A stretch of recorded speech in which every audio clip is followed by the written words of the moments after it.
Hello guys, in this video I am going to show you how to manage your search history on the YouTube Music application. But first I just want to mention, don't forget to subscribe to my channel, because at 10,000 subscribers I am going to show you my whole YouTube revenue statistics and growth strategy, how to make money online. So let's jump into it.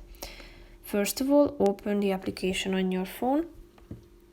And now you should click on the profile icon that you can see in the upper right corner of the screen.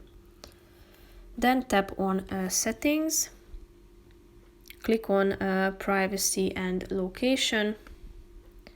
And as you can see, the first part of this section is about your watch history.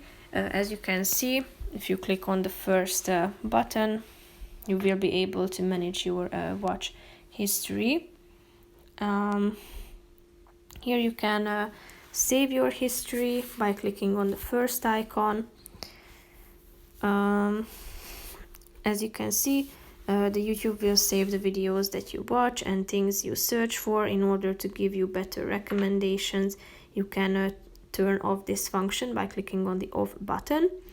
And there are also sub-settings, such as including YouTube videos that you watch, include your searches on YouTube, and include YouTube voice and audio activity. If you want to turn on the auto delete function, it means that deleting activity older than 36 months, then click on this button and you can select the period.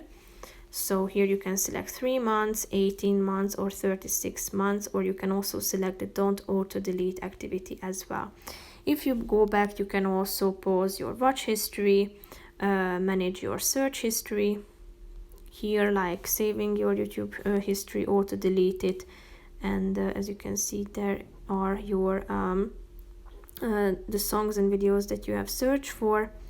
And you can also pause your search history. So these are two different things. That's pretty much it for this video. I hope you found it helpful. If you did, consider subscribing and see you in the next video. Bye bye.